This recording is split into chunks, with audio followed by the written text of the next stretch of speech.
sejam bem-vindos a mais um Podville, o seu podcast preferido. Meu nome é Wilson Mira Júnior e é sempre uma honra contar com a audiência de vocês. O nosso entrevistado de hoje é o Rafael Tomasi Bratti, um colega, um amigo que eu acabei conhecendo nos últimos anos. E ele é o diretor-geral do que muitos conhecem, o Instituto de Ensino Superior Santo Antônio Ineza. Fala, Rafael.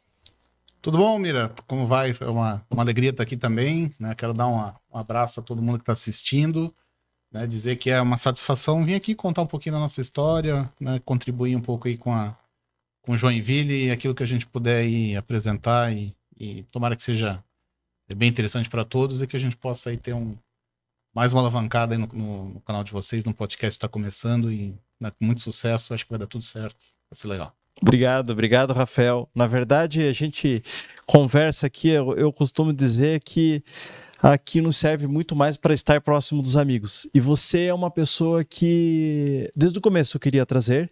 E quando a gente esteve junto na última semana, eu disse, eu vou fazer o convite. Eu sei que a agenda do Rafael é difícil, mas eu te agradeço por ter aceito e estar conversando aqui com a nossa audiência. Eu tenho certeza, sem demérito, porque a gente seleciona muito bem as pessoas que vêm aqui no nosso podcast, mas eu sei que tu vai trazer algumas coisas interessantes, tu é um cara que eu admiro muito assim, eu sei que tu vai agregar. Se preparem, todos os nossos programas são bons, mas hoje eu tenho certeza que vocês também irão gostar muito. Então assim, eu sei que tu tens um currículo muito longo, extenso, Rafael, e acima de tudo, de qualidade. Então eu vou tomar liberdade aqui, fazer um breve resumo para aqueles que não te conhecem, te conhecerem um pouco, tá? Uhum.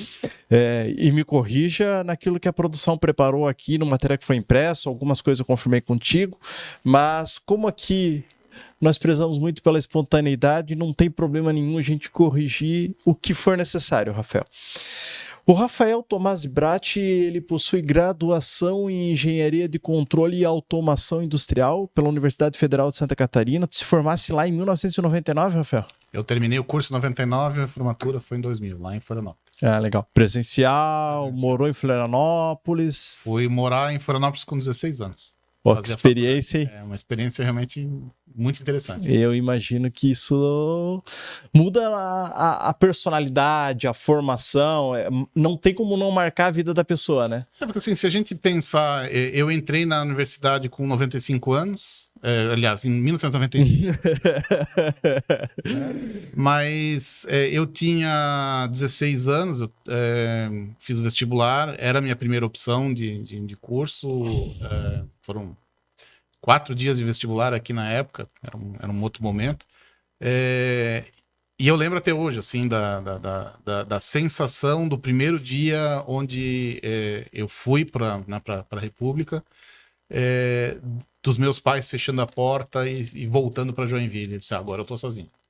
Né? Então, assim, eu lembro muito forte, é uma cena muito forte, assim, que eu lembro, assim, era muito, muito jovem, com 16 anos, morando sozinho.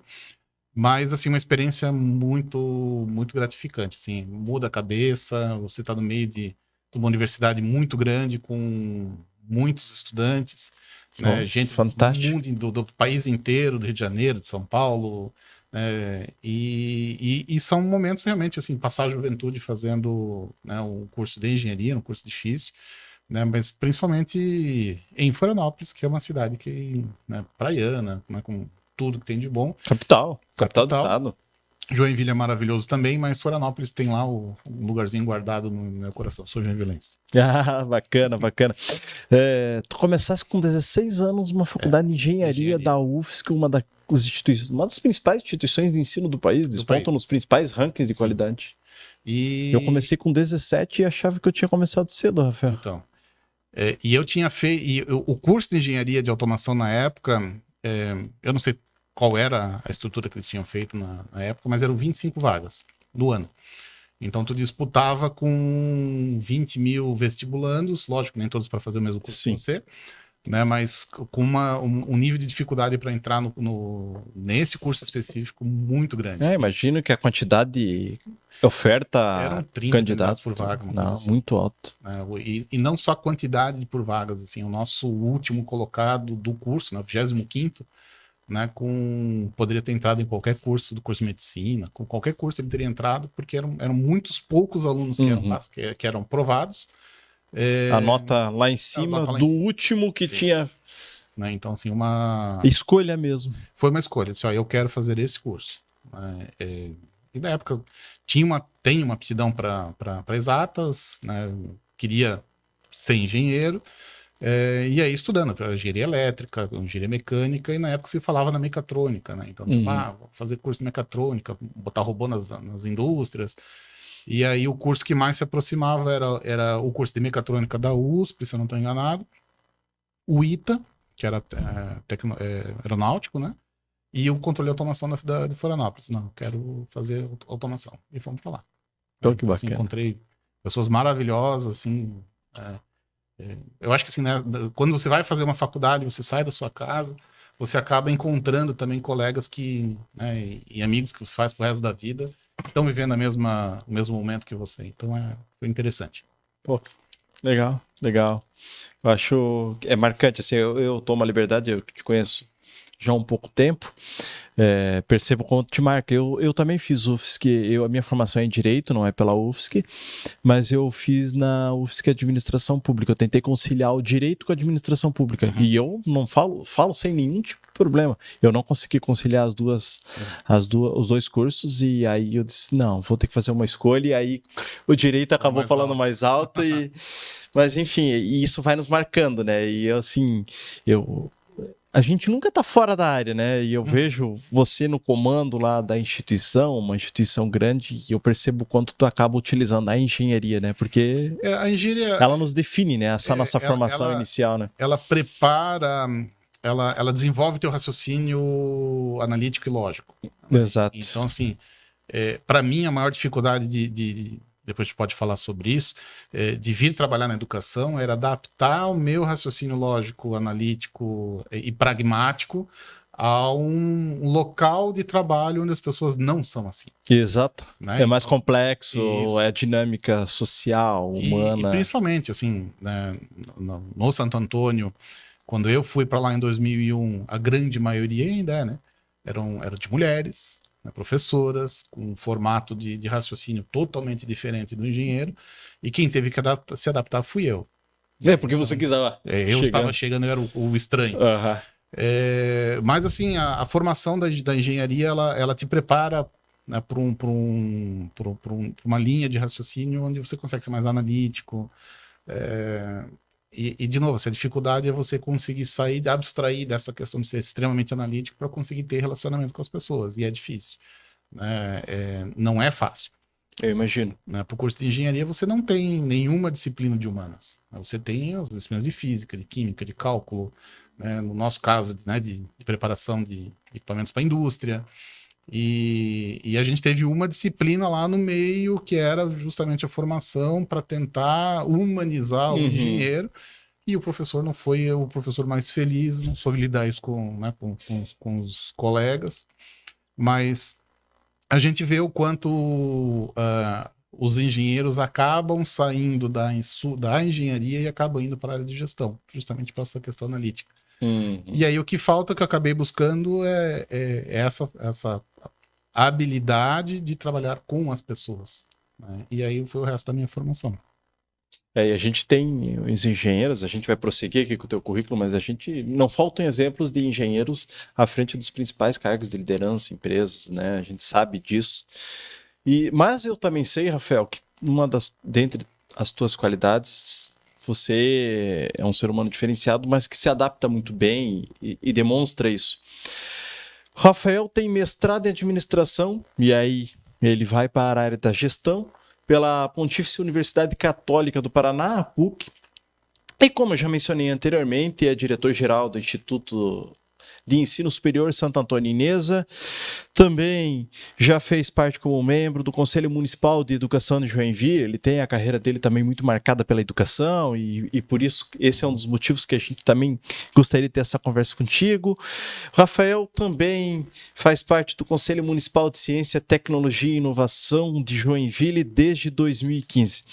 Mas antes de seguir, a gente sabe que o grande estandarte do nosso programa é o entrevistado e você que nos assiste, mas óbvio que para estarmos aqui é com os nossos apoiadores, são os parceiros que possibilitam de estarmos aqui tentando entregar um conteúdo de qualidade e principalmente conversando com tanta gente boa.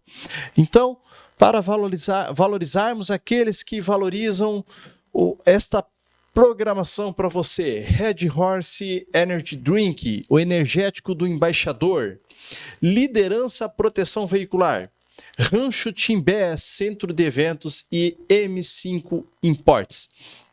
E antes de começarmos a conversa, na verdade a gente já começou, mas antes de seguirmos a conversa aqui com o nosso entrevistado de hoje, que é o Rafael, eu quero pedir para que você não esqueça, curta este vídeo, é só clicar no botão curtir aqui embaixo, tenho certeza que o Neto vai colocar ali a lembrança para vocês. Se inscreva em nosso canal e ative as notificações para você sempre ficar sabendo. Como que eu faço isso, Mira? Botão do sininho ao lado do botão vermelho inscrever-se, inscrito, que eu tenho certeza que você acabou de se inscrever ou já estava inscrito. E assim, cada vez que sair um vídeo novo, você vai ficar sabendo. Fez isto? Ótimo, agora bora seguir as nossas redes sociais. Você pode nos encontrar pelo @podville. E o que a gente pede? Compartilha com geral, manda pelo WhatsApp, Facebook, Instagram, como você conseguir para que as pessoas que você gostaria que assistissem esse vídeo. Tá assistindo? Faz uma foto, um print e nos marca pelo @podvilleoficial. É isso. Calma. Agora sim, o principal, o mais importante, nós vamos conseguir conversar com toda a calma do mundo, Rafael. E como eu já te falei, e a gente conversava aqui antes, que bom te receber aqui. Então assim, Rafael, eu te conheço um pouco, mas eu quero, e a gente gosta de falar de coisas boas, de falar de pessoas legais que a gente conhece. Eu queria te pedir, Rafael, que falasse um pouquinho. É sempre muito difícil falar da gente, mas eu queria muito, porque eu te admiro e eu queria que quem nos assiste te conheça um pouco. Então, fica bem à vontade, Rafael. Eu queria conhecer um pouco da tua história de vida, que eu sei que, apesar de você ser um cara novo, assim, mas tu tens muita bagagem, né? E a gente já falava sobre isso. É o novo, eu vou agradecer. Bom, experiente há mais tempo, então. Pode ser. Jovem há mais tempo. Jovem há mais tempo. Enfim, nós somos 3 irmãos, o Jorge, a Elisa e eu. Eu sou o irmão do meio. Nós somos uma família de educadores. O professor Tarcísio e a professora Zelândia, que são nossos pais, estão na educação desde sempre. Eu já nasci dentro do ambiente do Colégio Santo Antônio. Sou o filho do meio, isso com todas as suas particularidades. O irmão mais velho, homem, a irmã mais nova, mulher. E o filho do meio ali dentro, tendo se virar, com todas as suas características. Então, já falei, eu fui muito cedo, entrei muito cedo na escola, entrei com 5 anos.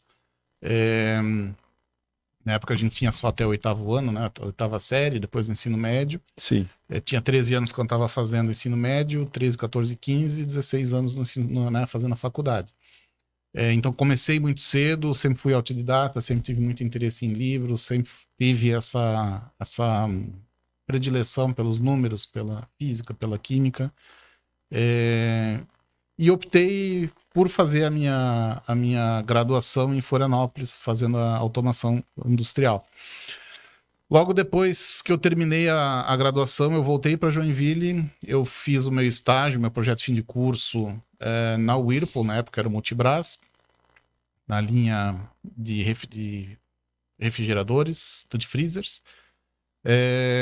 Tive uma experiência muito interessante lá, fazendo estágio, depois fui contratado como trainee, fiquei 1 ano lá na engenharia industrial, depois passei na qualidade total. Em determinado momento, a família, que são de educadores, resolveram, por que não, né, entrarmos também, atendermos o ensino superior, e eu pedi o meu desligamento da Multibras e vim, né, para o setor educacional.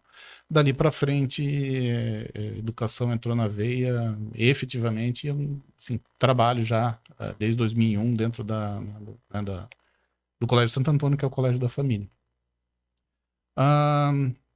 O professor Tarcísio e a professora Zelândia, falando um pouquinho, né, dos fundadores da instituição.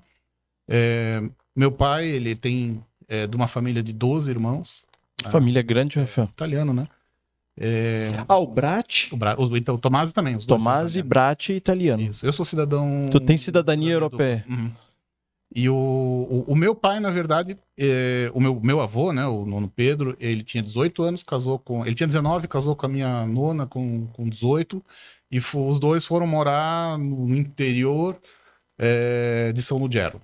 São Lugero, Santa Catarina. Lá perto de Tubarão, Criciúma. Sim, a região sul do estado. E foram abrir picada. Tenho conhecidos em São Lugero, São Martinho, eu acho que... Martinho, eu não lembro. Mas São Martinho é uma região lá, eu acho. Não sei se é bem uma cidade. Até peço desculpa para aqueles que nos assistem. Né? A gente acaba se aventurando, às vezes saem umas besteiras.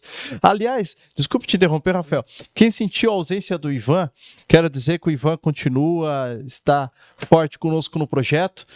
Mas quem ficou curioso, escreve aí embaixo, fala nos comentários, pergunta nas redes sociais o que será que aconteceu com o Ivan. Mas seguindo lá, Rafael, brincadeira à parte, aí vocês... Isso, então eles... São Lugero. Os meus avós... É uma cidade muito bonita. Bonito, sim. É bem italiano, assim, frio. E eles eram muito paupérrimos, assim, muito pobres. Né? Então, imagina, 12 filhos... Né? Um nasceu praticamente natimorto, mas 11 se criaram. Uhum. E o meu pai, né, ele é agora vai me fugir, eu acho que é o de trás para frente, acho que é o terceiro. Né? Então tem mais 8 irmãos e irmãs mais velhos. E em São Lugero, a única escola que existia era o seminário.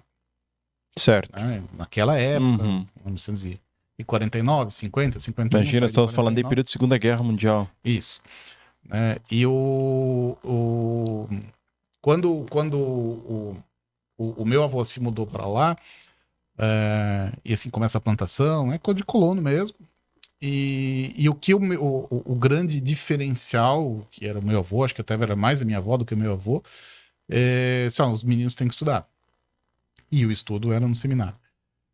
E o meu pai teve um irmão padre, né, o Paulo Bratti, Padre Paulo. E o Padre Paulo morou em Roma, fez todo... Ele era um cátedro da Igreja Católica. Morreu cedo também. Mas ele conseguiu fazer com que os irmãos estudassem. Né? A educação sempre foi priorizada, apesar das dificuldades da vida. E o meu pai veio para Itajaí, trabalhar na região do Porto, acho que era no hospital, não lembro agora, também por intermédio do meu tio, que era padre. Então depois ele terminou, conseguiu passar no vestibular e veio para Florianópolis. Da parte da minha mãe, que também são italianos, são 9 irmãos, e a minha avó já era educadora. Ela já era professora, então ela já tinha, né, a certeza de que os filhos iam estudar. A minha mãe estudou no começo em Brusque, no colégio de freiras, também passou do vestibular e foi para Florianópolis. Eles se conheceram, passaram no vestibular. Né? Meu pai formado em letras e em inglês, e minha mãe professora de história. Passaram no concurso, vieram para Joinville.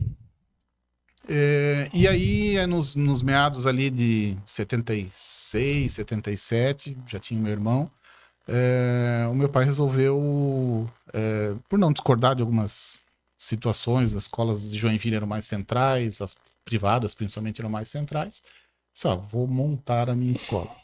E aí começou a história do Colégio Santo Antônio. O Colégio Santo Antônio foi fundado em 76, a primeira aula em 77, eu nasci em 78.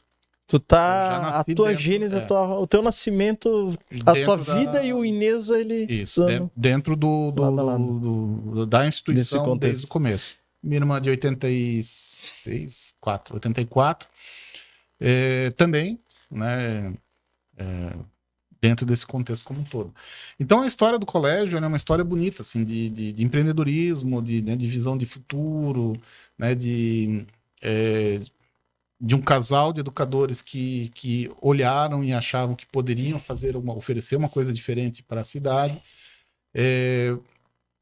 Foi feito todo o processo também com auxílio, né, do Padre Paulo, né, das pessoas que estavam em Florianópolis. Abrir uma escola não é uma coisa tão trivial, né, tem que ter todo um preparo. Eles tinham condições e competência, e tinham um apoio, né, principalmente daqui de Joinville, da igreja também, né, em função até do próprio irmão que era, Sim. né, que era padre. E o Colégio Santo Antônio era para funcionar ali nas dependências da igreja do Santo Antônio, onde hoje ali é o Dom Bosco, ali naquela região ali. Era para começar ali, eu não sei exatamente, não é da minha época, aconteceu alguma coisa, acho que foi bispo que não gostou, não sei exatamente o que aconteceu. Não foi permitido continuar ali, mas o nome já tinha começado. Sim. Então, Colégio Santo Antônio... por isso... agora entendi. Então, Sociedade Educacional Santo Antônio era porque ia funcionar nas dependências ali da Igreja de Santo Antônio. E aí, quem assumiu, né, apadrinhou, vamos dizer assim, foi o padre Valente Simeone do Iririú.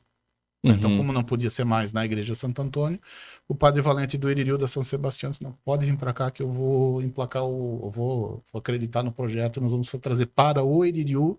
Padre Valente Simeone, para quem conhece a cidade, é o nome de uma escola da cidade, né? Sim, Padre Valente é muito conhecido lá. Sim. Agora sim, já faz um certo tempo que já foi chamado também para junto de Deus, mas ele foi muito importante na história da instituição.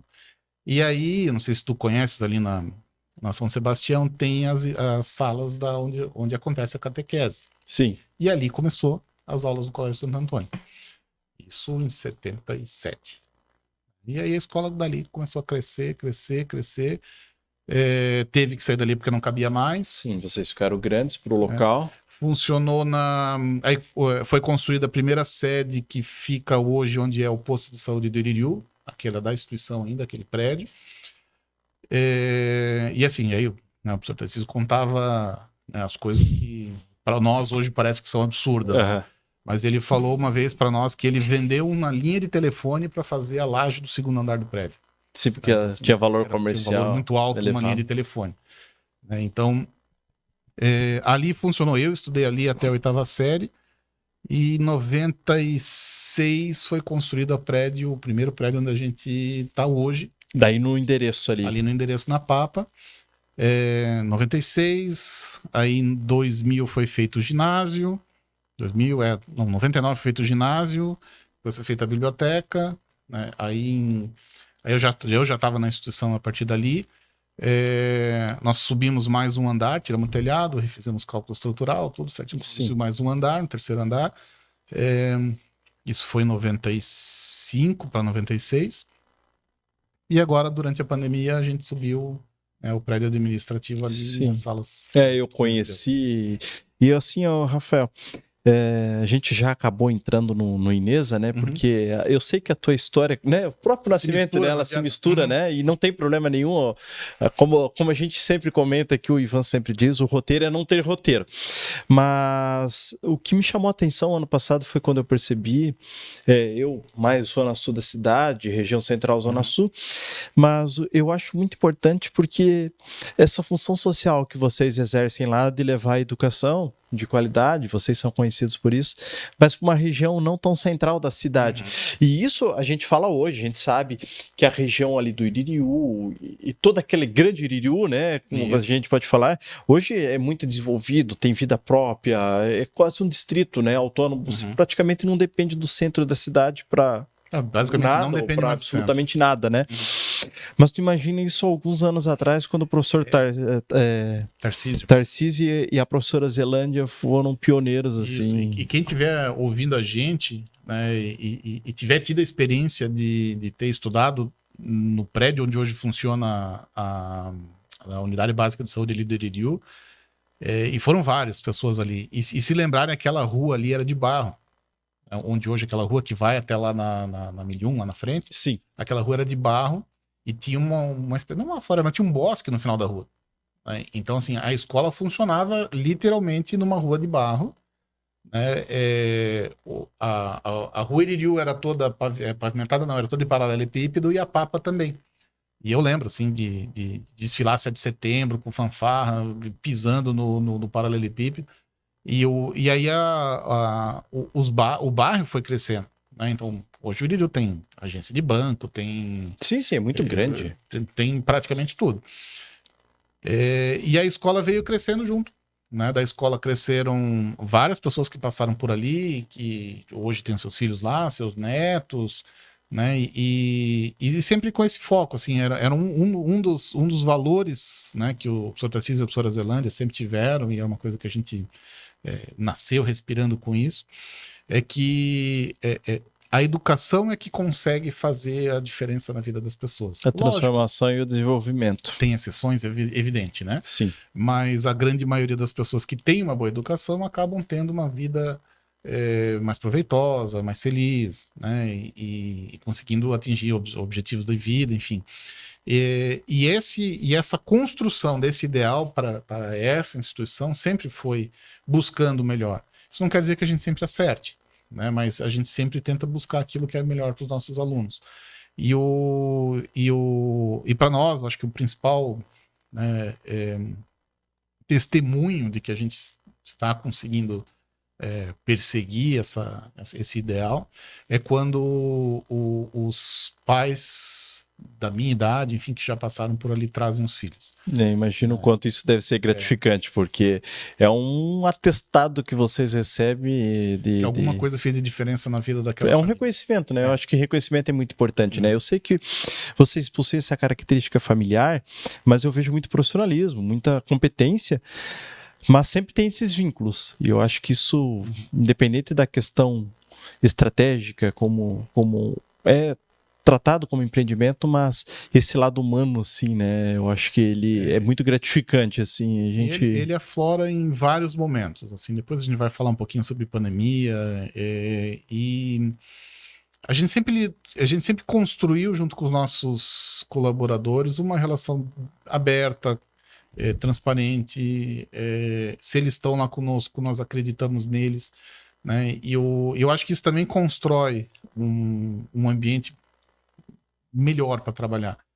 Lógico que nem sempre, né, como toda família, tem as suas altos e baixos, mas a gente procura fazer com que o nosso funcionário se sinta bem, se sinta realizado, né? E isso acaba refletindo também no trabalho dele, né? Então, a gente procura fazer boa seleção de professores, né, para que a família que nos deixa o seu bem mais precioso, que são os filhos, né, possa se sentir confortável, segura, né, e na certeza de que não. Estão fazendo o melhor pelas crianças. E são todos esses 40, quase 45 anos agora, por mais que, né, o professor Tarcísio e a professora Zelândia, né, não estão mais na instituição, são valores enraizados no DNA da instituição. Então, que é a cultura, aquilo que a gente chama de cultura organizacional. Exatamente. E todos que vão lá, então assim, se eu quero trabalhar nessa instituição, uma das coisas que a gente procura tentar extrair da pessoa que está lá procurando uma aula, uma coisa assim, o que tu queres fazer, né? Então, por exemplo, você quer dar aula no ensino superior? Qual é o que te motiva? Uhum. Os teus valores são semelhantes aos valores da instituição? São. Então tá, então já passamos por um lado bom. E isso em todos os níveis de ensino, em todas as áreas, seja do portaria, seja a direção, seja professor, seja coordenação.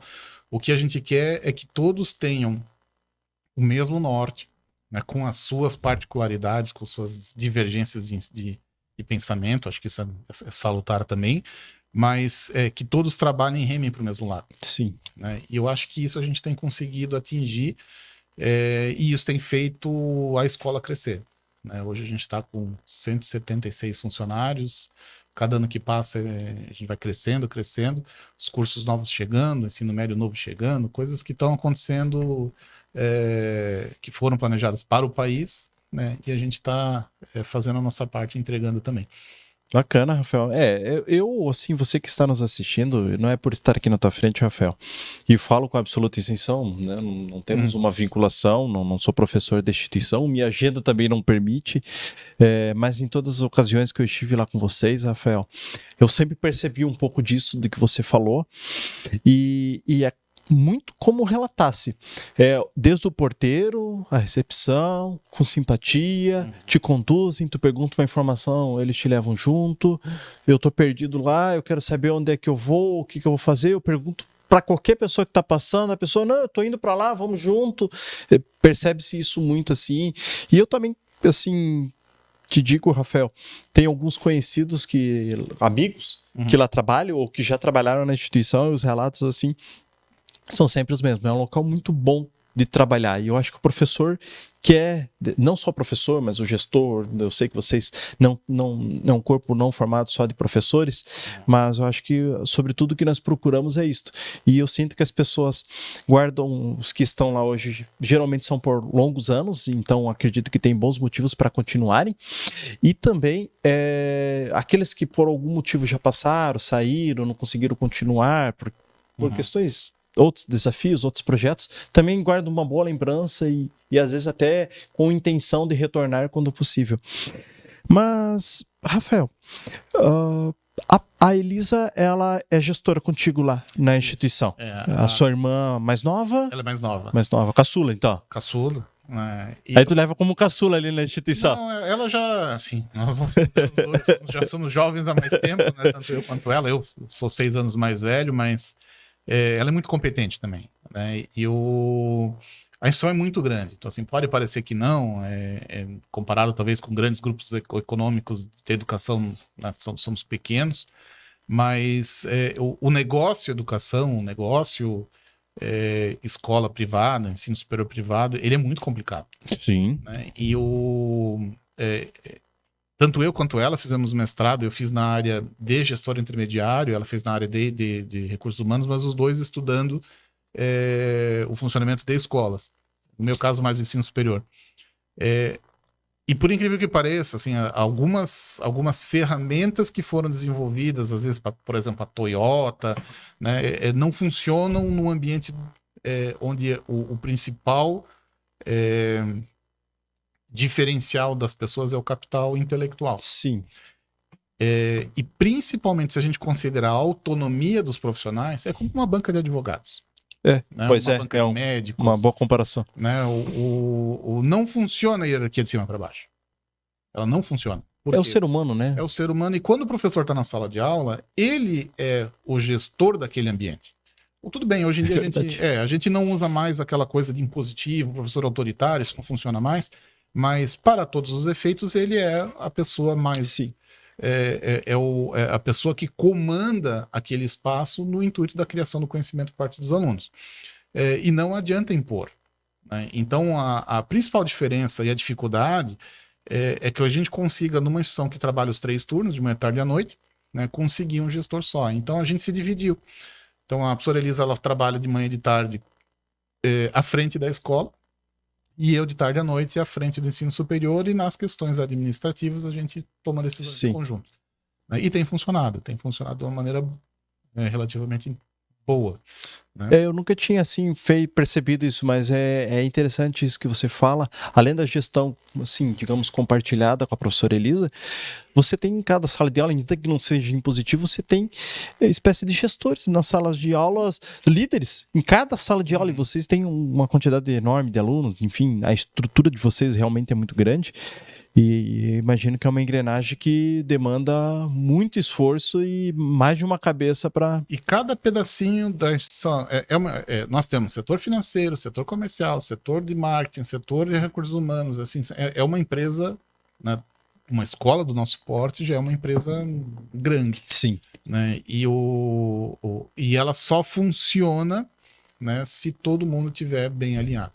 Né? Então, se todo mundo estiver remando para o mesmo lado, e esse é o grande desafio de um gestor escolar, de um gestor de ensino superior.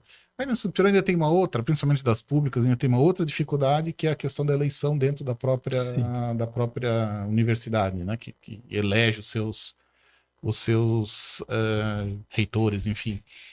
Isso é outra coisa que eu estudei também no meu mestrado. Mas agora, uma instituição do nosso porte, né, que é uma instituição, surgiu familiar, ela é familiar, né, ela precisa de gente com competência para poder desenrolar todos os processos. São muitas crianças, a gente tem agora, ano que vem a gente deve chegar a 2.000 alunos nos 3 níveis de ensino. É muita gente. É bastante gente que passa lá o dia inteiro. A responsabilidade é muito grande. E você tem o futuro, né? Dessa geração, basicamente ali. Sim, o futuro e o presente. Pois é.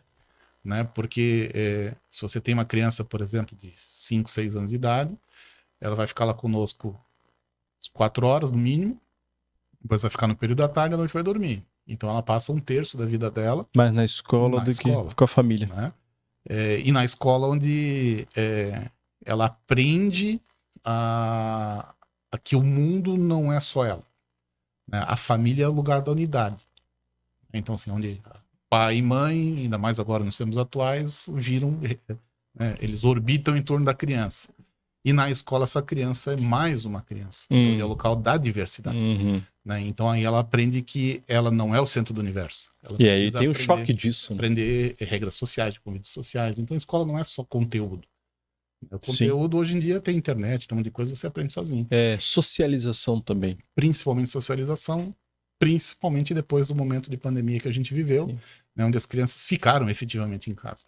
Então a responsabilidade que uma escola tem, né, é de criar cidadania, de criar cidadãos, da escolarização, então ensinar conteúdo, física, matemática, química, sim, né, mas também relacionamento e formar cidadãos que sejam saudáveis, né, em todos os sentidos. Sim. Né? Eu percebo que vocês têm uma característica lá, Rafael, que geralmente a criança começa cedo com vocês, passa pelo fundamental, pelo médio e hoje tem até a possibilidade do ensino superior.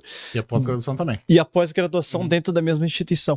Mas antes da gente seguir assim para a instituição e até falando da Covid, da pandemia, e todos nós fomos impactados, e eu sei que você foi impactado pessoalmente, como muitas pessoas foram, mas falasse de Toyota, de cases, de empresas, de modelos de gestão. Eu sei que tu tem uma história bastante interessante relacionada à Disney, sei que é relacionado no primeiro momento experiência com férias, mas eu tenho certeza que aquilo que vocês passaram, ele mudou o teu entendimento de férias e até eu acho que de vida, assim. Então, conta pra nós essa história um pouco, Rafael. Não sei se o pessoal tiver paciência para me ouvir contar essa história, é um pouco comprida. Mas é boa, garanto. É interessante, sim. Assim, diferente do que o pessoal imagina, a nossa atividade, ela demanda muito. Né? Então, assim, eu nunca tirei 30 dias de férias. Não sei o que é isso. É difícil. Não sei o que é isso. A gente trabalha sábado, trabalha domingo, às vezes toca o alarme, tem que ir lá olhar. Então, assim, a gente trabalha muito, muito pela instituição. E trabalha com gosto também, não vamos aqui dizer que é forçado, não. Mas quando eu fiz 10 anos de casado, eu virei para minha esposa e disse, vamos... Desculpa, o nome da tua esposa? Samila. A Samila. Samila. Eu conheci ela trabalha na TOTUS. Então, assim, Samila, vamos comemorar 10 anos de casado, assim. Claro. E aí quando a gente começou a consultar locais para ir no Nordeste, Rio Grande do Sul, Argentina, enfim. E não sei qual dos dois teve a ideia de vamos pra Disney, vamos ver como é que é. Né? Eu já tinha ido com 16 anos, né? E não lembrava mais de quase nada. A Disney nos Estados Unidos. Nos Estados Unidos, em Orlando. Principal. E disse, vamos. E essa outra coisa que eu também quero contribuir para o pessoal que está em casa. Eu não sei se isso era especificamente da minha família ou não, mas a minha filha já tinha 5 anos de idade, e pelo menos os meus pais, deixa ela ir, vão viajar vocês dois, só vai incomodar, não vai deixar vocês aproveitarem. Eu disse, não, eu vou levar. Né? E é isso que eu quero contribuir. Lógico, cada um dentro da sua possibilidade, mas assim, viagem com os filhos de vocês. É uma experiência muito, muito bacana. E ela tinha 5 anos, nunca tinha viajado, disse, vamos embora. Isso foi em 2015, né? E quando a gente chegou em Orlando, eu lembro, não é uma viagem simples, você tem que se programar, porque é muito caro. né? O dólar é caro, o teu tempo que tu tá lá é escasso. Então faz todo o planejamento, e é uma coisa que eu gosto de fazer, planejamento de viagem. Hoje nós vamos fazer isso, hoje nós vamos fazer aquilo. Eu também gosto. Nós vamos nesse restaurante, nós vamos, né, nesse McDonald's, enfim, nós vamos construir isso. E quando a gente chegou lá, eu fui surpreendido, tanto eu quanto a minha esposa, que nesse processo de estudo do que a gente vai fazer, a gente começou a estudar a Disney. Uhum. Né? Porque daí vocês foram juntando isso. o lazer com conhecimento, aprendizado. No começo foi de maneira despretensiosa. Disse, tem esse livro aqui da Disney. A Samila tinha feito alguns treinamentos já sobre o modelo Disney de gestão. Que é um case muito conhecido. Mundial, conhecido, né, no mundo inteiro. E disse, tu sabia que os caras pintam os posts todas as noites para que no próximo dia o cara que vai lá encontra tudo limpinho? Eu disse, não, isso não pode ser verdade. Né? E a gente foi... e foi realmente muito surpreendente, né? Para quem já estava na gestão de uma instituição, a gente foi em 2015, já estava 15 anos à frente da instituição, a observar a forma como a Disney trabalhou e trabalha o que eles chamam de convidados, eles não chamam de clientes, chamam de guests. E outra coisa assim, que daí assim, começamos a estudar, na Disney eles contaram quantos passos uma pessoa dá antes de jogar o papel no chão. Eu não sei agora o número, mas vamos supor que seja 15 passos. De 15 em 15 passos tem uma lixeira. Né? Então, assim, é nesse nível de excelência que os caras chegam. E legal, a gente veio, assim, e voltamos pro Brasil, maravilhados, tudo legal, foi super divertido, a criança aproveitou um monte, a gente chorou, viu fogos, foi muito legal. Sim, realmente é emocionante. Fantástico. Quem tem a possibilidade eu acho deve fazer esse esforço, sim. Que tem que fazer. Assim, é caro, é difícil, tem um planejamento enorme, mas dá para botar na meta de vida e fazer uma viagem para lá. E como a minha esposa tem também um trabalho muito bom na TOTVS, né, a gente consegue, né, se organizar. E em 2017, disse, 2016 passamos pagando a viagem, né? 2017, vamos de novo? Vamos para onde? Para Disney de novo? Pra Disney é chato de novo, né? Eu disse, então vamos fazer o seguinte, vamos fazer um cruzeiro. Mas que cruzeiro? Vamos começar a estudar aqui quais são os cruzeiros. E a gente queria levar minha filha de novo. E a gente queria fazer um cruzeiro saindo da Flórida, que fizesse ali os Bahamas, aquela coisa toda. E aí a gente descobriu, não sabia, que a Disney também tem uma empresa de cruzeiro. Eles têm 3 navios agora. 4 e agora tá indo pro 5º. Mas, então tu vê que eu já tava com o número... E tá indo pro 6º também. É que o 5º vai ser lançado, acho que no meio ano que vem. Tu vê a demanda que tem. E são navios... E um é diferente do outro, né? Não, são 2 gêmeos, 2 pares de gêmeos. É o Disney Magic e o Disney Wish. Era nesse sentido que eu queria dizer que são pegadas diferentes, né? Não todos, mas... Os shows são diferentes, os restaurantes são semelhantes, mas assim, vale muito a pena estudar como funciona, muito. Sim. E aí, a desculpa que nós demos para nos convencermos aí de novo é que nós vamos fazer o cruzeiro. A gente foi em 2017. Mas esse foi com emoção. Com mais emoção, né? Foi o começo da história, porque daí a gente... a desculpa era voltar para Disney, vai. Sim. Né? Até porque, assim, é outra coisa interessante. É um dos locais mais revisitados do mundo. Uhum. Né? Então tu vai uma vez, o bichinho te morde, tu vai voltar de novo e de novo e de novo. E a gente foi em 2017. Setembro de 2017, a gente pegou o avião, tudo certo, chegamos lá, aproveitando nossos parques, e começou um movimento na internet, olha, tá vindo um furacão. Como é de furacão, né? Porque não tinha como tu colocar no teu planejamento. Eu já tive uma viagem assim que quase ela não aconteceu. Era costa leste, só que norte, ali para Nova York. E, enfim, o furacão ele vem, vai, pode não acontecer nada, como pode acontecer muito. E aí no teu assim, começou a preocupação que poderia vir. Todo o segundo semestre no Caribe tem furacão. Sim, tu tá sujeito a isso. Tem furacão, né? Então, assim, forma-se no começo na costa da África e vem ganhando força pelo Atlântico. E aí, ou ele entra pelo Mar do Caribe para dentro de Cuba, por cima de Cuba e entra pro Golfo do México, ou ele vai para cima lá para Nova York. Mas imagina, brasileiro, Brasília se divertindo em Orlando, deixa aí o furacão. E o negócio começando a crescer. E não é da nossa realidade, né? A gente, furacão é TV, a gente imagina. Eu nunca tive a experiência de passar pelo furacão. Quase, mas felizmente não aconteceu. E aí, o que aconteceu? A gente estava se divertindo, mas ao mesmo tempo começamos a a começar a prestar atenção, porque o negócio estava crescendo. E o americano ligado, porque eles acompanham e... Sim, e isso que é legal, né? É o preparo daquele povo para este tipo de ocasião. Que daí, quando começou a crescer, e aí ele virou categoria 5, que é a maior categoria de furacão, tem vento de 200 e poucos quilômetros por hora, assim, é coisa absurda. E por onde ele passa, ele faz, ele diminui a pressão e isso faz o que? Faz a maré subir. Né? Então o que acontece? Quando ele passa por cima das ilhas do Caribe, ali, São Martin, ele devastou, ele arrebentou com aquele negócio todo ali. Tem vídeos na internet. O que vocês passaram é esse que fez um estrago terrível ali. Eu não lembro o canal não vou lembrar mais, mas tinha um casal de brasileiro, eles estudando medicina e ela acompanhando, que estavam na ilha de São Martin quando passou o hino. E ela faz as lives dela com o furacão passando, assim, coisas interessantes de encontrar na internet. E a gente em Orlando vendo, mas pode ir para a direita, pode subir, então se ele subir pela costa leste dos Estados Unidos e for até Nova York, né, ou talvez ele volta para o Atlântico, perde força. E nós começamos, pera lá, vamos começar a acompanhar esse negócio aqui, porque as previsões eram de que estaria passando pela Flórida nos dias que a gente tinha agendado o cruzeiro. E aí é no mar, né?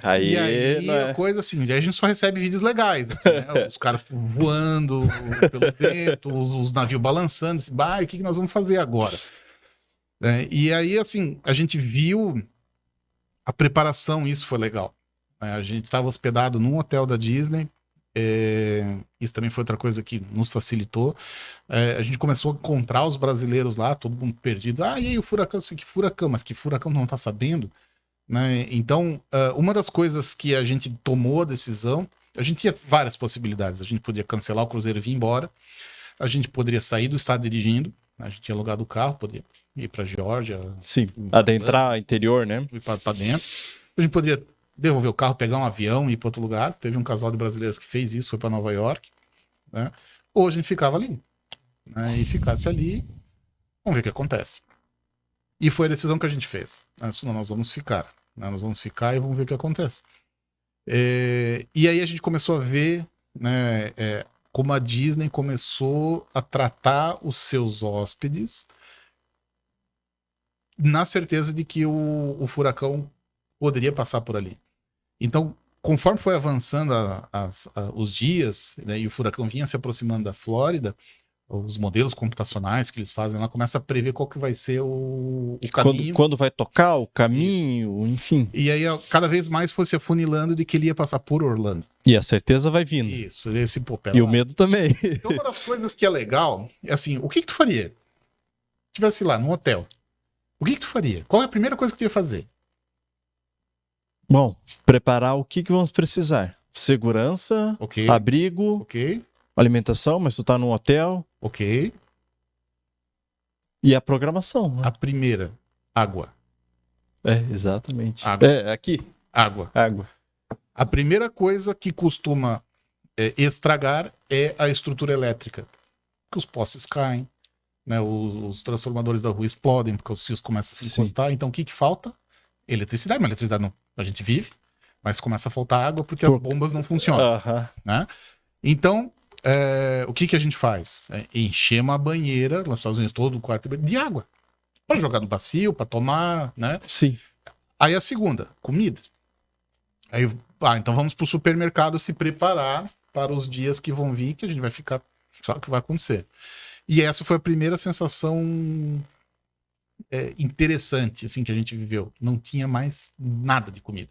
Tudo que era enlatado, bateria, pilha, tudo tinha sido vendido, porque o pessoal começou a se preparar. E nós brasileiros, bobo como nós somos, que não sabemos o que é isso, está aí agora.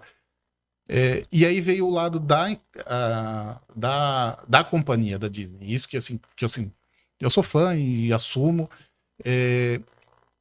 Eles começaram a mandar alimentos para os hotéis para começar a servir, né, os seus clientes. E outra coisa que aconteceu legal lá é que teve um dia, até tem uma foto depois para mostrar. A gente chegou no quarto, tinha lá um um recadinho, né? Tipo, fique tranquilo, nós vamos fazer o melhor com vocês. Uma lanterna, né? E um conjunto de bolacha, umas coisas assim. Então aquilo era de graça para quem estava passando por ali. E aí a segurança que tu falaste também. Tipo, e aí? Né? Nos Estados Unidos é tudo feito de drywall, e esse hotel aqui. Então, a primeira coisa aí, agora voltando a falar como engenheiro analítico, né? Então, vamos agora construir o nosso war home, né? A nossa Sala de guerra. sala de guerra, e nós vamos se preparar para esse negócio que está vindo aí. Então eu fui ver como é que foi o hotel, era construído, era de alvenaria, não era de...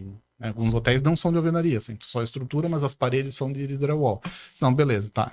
Só que esse hotel específico, além da porta ser virada para a rua, que é outra coisa que os Estados Unidos têm, as portas não são viradas para um corredor que nem os nossos, são viradas para a rua mesmo. Uhum. E o vidro também é virado para a rua. Eu disse, meu Deus, se vier voando um negócio pegar nesse vidro. Então já tinha preparado também para levantar um dos colchões, né, para servir de anteparo ali para caso acontecesse alguma coisa. E assim, tudo acontecendo. E teve uma história que essa eu não sei se é verdadeira, mas eu vi lá e não foi uma vez só, de um casal de brasileiro tinha um contato lá de um outro brasileiro que trabalhava lá como caminhoneiro, e ele estava indo para o Texas, porque o Texas também tinha passado por um furacão algumas semanas antes.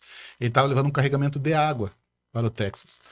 E aí dizem as lendas, né, que ele recebeu uma ligação do governo federal dos Estados Unidos e diz, olha, você é a pessoa tal? Sou. Você está levando um caminhão com água? Sou. Nós estamos confiscando essa carga, ela vai ser paga, mas você vai se dirigir para a Flórida, porque vai ser necessário essa carga de água na Flórida. Assim, se isso é verdade, não sei, mas a gente ouviu, não foi uma vez só. Então foram várias coisas. E o que a Disney fez, que eu achei muito legal, ela começou a realocar os seus hóspedes, porque são vários hotéis, né, de vários níveis. Então eles começaram a realocar os hóspedes para os hotéis de melhor estrela, com mais estrelas, e começou a deixar os hotéis mais baratos para o povo da Flórida começar a se hospedar dentro, para passar o momento né, o dia do furacão. Então a gente viu gente chegando com cachorro, com papagaio, com gato, né, que normalmente não, né, os hotéis não são pet friendly. E começou a chegar esse pessoal todo, a gente vendo movimentação. E aí no dia específico que passou o furacão, foi uma sensação estranha. Assim, porque o barulho, ele já não era mais categoria 5, porque ele começa a perder força quando tá dentro da terra, né? Mas ele chegou ali com ventos fortes, assim, a gente tem vídeos, assim, da água correndo de lado, assim, né, a chuva de lado, assim, forte. Mas onde nós estávamos, o nosso quarto estava virado de frente, aliás, as costas do nosso quarto pegava a frente do furacão. Então a gente via o vento passando pela gente, né? E isso foi de noite, assim, filmado, deixando nossa criança dormir, porque ela não precisava passar por esse muito nova estresse. também. E aí no outro dia, assim, a cidade devastada. Tudo que era folha, galho, tudo no chão. Tudo no chão. Fica o estrago, o rastro. O estrago. E outra coisa que é legal, que assim, lá eles tinham baixado curfew em português é toque de recolher. Se tu saísse, naquele momento, poderia ir pra cadeia. Então, sim, você tinha que ficar dentro do hotel e o hotel recomendasse que não saíssemos do quarto. Até porque poderia vir um galho voando, uma coisa assim. Sim, é perigoso. Perigoso. E aí, quando levantou o toque de recolher, a gente pôde ir pra rua. Né? E assim, a cidade estava destruída. Assim, onde nós estávamos mesmo, foi bem triste. E aí, outra coisa que é interessante, em 3 dias eles limparam tudo. Tudo. Assim, de tu olhar assim, passou um furacão por aqui, não. Se tu não tivesse presenciado, tu não saberia o que tinha acontecido. Então, assim, foi legal, né? Porque a gente viveu vários momentos nesse processo. Primeiro, se adaptar a uma realidade que não é a nossa, né? Tipo, quem teve... quem tá acostumado. É a mesma coisa se o pessoal do Nordeste estiver despreparado para Lages na festa do Peão, para passar frio. Sim. Né? Bastante frio, né? Isso tem uma história legal da escola também. Mas o que nós fazemos, né? Então, assim, a gente começou a estudar o que fazer, né? Por isso que eu falei, more home, assim, tu vai fazer isso, tu vai fazer aquilo, né? Se acontecer isso, vai fazer aquilo. Se porventura quebrar alguma janela, nós vamos fazer isso. Então a gente estava com todo um script preparado e a gente via o americano executando o script dele que ele já tinha planejado há 10 anos atrás. Ó, se acontecer isso, se vier um furacão, nós vamos amarrar todas as lixeiras para não sair voando. Nós vamos colocar saco de areia embaixo das portas para que a água não passe por baixo. Então os caras têm tudo planejado. E vocês vivenciaram.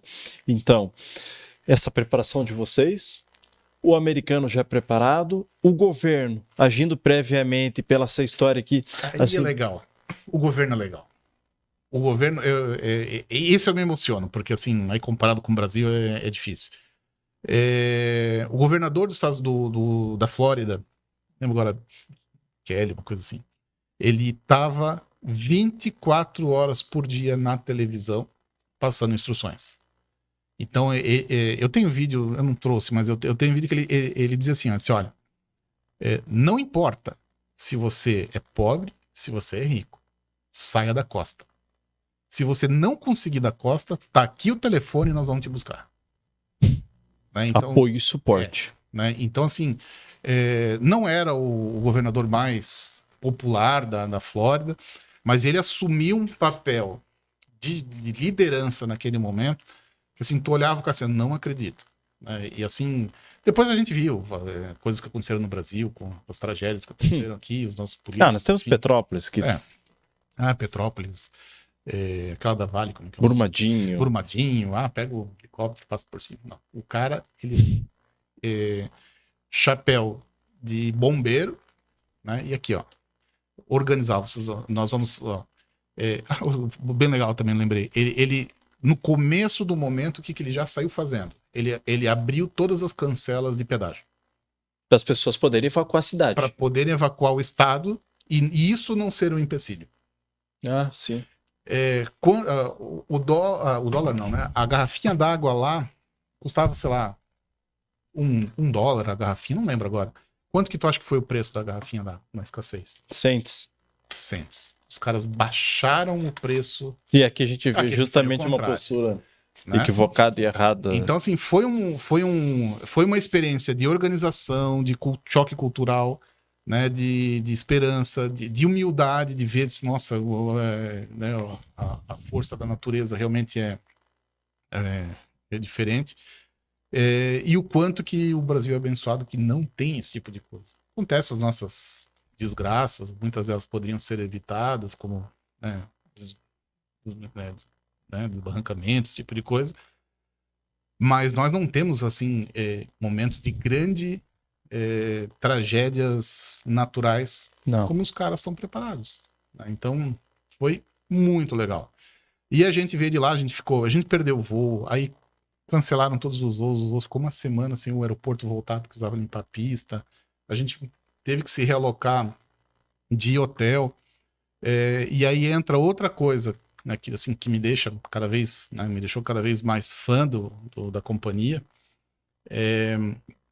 Eles têm o que eles chamam, todo funcionário da Disney, que eles se autodenominam como cast members, eles são elenco, eles são membros do elenco. Então eles não são funcionários, são colaboradores, são membros do elenco. Então o que eu ajudo a fazer? Eu ajudo a fazer o show. Uhum. Né? Tudo é o show. E tudo é o show. A experiência completa. A experiência voltada para o show. E cada funcionário tem autonomia de proporcionar ao guest o que eles chamam de magical moment, que é um momento mágico. O que é o momento mágico? Eu vi uma criança, estava tomando sorvete, derrubou o sorvete no chão e começou a chorar. Não, pera lá, eu vou dar outro sorvete. Né? Nem discute. Não, vai ter que pagar um novo. Já saca outro sorvete e já dá na mão da criança outro sorvete porque a criança não pode chorar. Né? Então, e isso acontece em todos os níveis. Aconteceu com a gente várias vezes.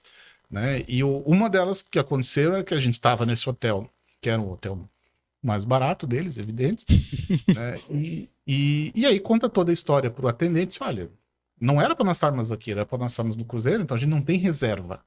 Nós não temos reserva nesse hotel. Éramos para ter feito o cruzeiro, do cruzeiro a gente pegar o avião de volta. Os planos foram absolutamente não tem problema. impactados. Aí ele sacou o telefone, ligou por um outro hotel Eu disse, olha, eu tenho uma notícia ruim pra vocês. Ele falou pra nós. Eu não tenho mais local pra vocês. Aqui. Eu disse, tá bom, e agora?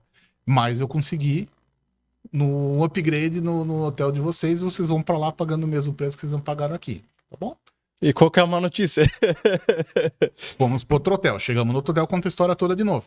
Né, pro atendente do outro hotel. Aí ele olhou bem sério pra nós, disse, só um momentinho, foi lá pra dentro, falou com o manager dele, o gerente, e voltou, então tenho uma boa notícia pra vocês. Eu disse, agora sim que nós estamos bem, porque no outro a gente já fechou.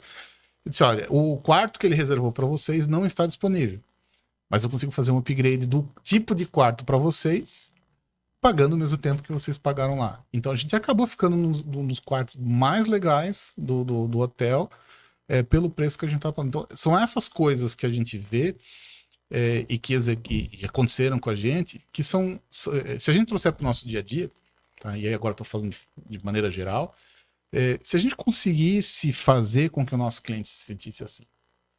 Né? E aí estamos falando de novo agora com criança. Lógico, uma escola não tem como se comparar com a Disney, nem próximo disso. Mas o momento que aquela criança está dentro da escola tem que ser um momento prazeroso. Né? Tem que ser um momento onde a criança se sinta bem, se sinta feliz, se sinta bem recebida. Porque, como eu falei, ela vai ficar 4 horas ali com a gente. Por dia. 5 dias por semana. Quando não, vai ter uma atividade no sábado. Então, somado aquele DNA que os fundadores pensavam na educação, a gente está tentando levar a instituição para esse outro lado, de fazer uma festa com as crianças. Não, porque não é necessariamente esse o objetivo, né? Mas fazer com que ela se sinta bem acolhida, bem... E querer estar lá, né? Porque são vários estímulos hoje que são contrários, né? Sim, tu tem celular, tu tem televisão, computador. Então, são esses caminhos, né? E o que me levou a gostar tanto da Disney, né? É ver o que os caras sabem fazer. Né? E tipo, se eu conseguir fazer parte disso que eles fazem aqui, na minha empresa, né? Na empresa onde eu trabalho, eu disse, nossa, olha a diferença que eu posso tentar promover para a organização onde eu estou. Então,